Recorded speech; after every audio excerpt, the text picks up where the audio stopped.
চা চলবে কি সামনে যে চায়ের ব্রেক দিচ্ছি।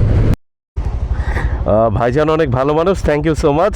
রেলওয়ে টানেল, ওয়াও, খুবই ভালো লাগলো। মানে সড়কে হচ্ছে পরিচিত মানুষের সাথে দেখা হলে খুবই ভালো লাগে, খুবই ভালো লাগে। দূর যাবেন, হ্যাঁ, শুধুমাত্র আজব আজব সব পশু পাখি, তবে অন্য অন্য চিৎকার টিৎকার শুনতে পাবেন। 12টা বাজছে, শুরু হবে। ক্র্যাপ। আর এই সাইড দিয়ে আরেকটু সামনে গেলে এই যে নদীটা গেছে, এটা হচ্ছে কালী নদী। হ্যাঁ, ওইখানে আরেকটা নদী আছে, ডাকুয়া নদী। আচ্ছা, আরেকটা নদী আছে, ওটার নামটা এক্সাক্ট মনে নাই।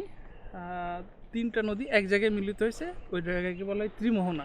আচ্ছা, প্রচুর নৌকাডুবির ঘটনা ঘটছে। নদীতে কিন্তু স্রোত নেই, হ্যাঁ হ্যাঁ হ্যাঁ, নৌকাডুবি হয়েছে, মহিষ গরু এখানে ডুবে গেছে প্রচুর পরিমাণে। এবং গত রোজার ঈদেও 2টা মহিষ, একজনের জোড়া মহিষ হ্যাঁ হ্যাঁ, ডুবছে। এই পানি খাইতে এই গেছে, জায়গায়, হ্যাঁ পানি খাইতে গেছে, মহিষ হারায় গেছে। হ্যাঁ।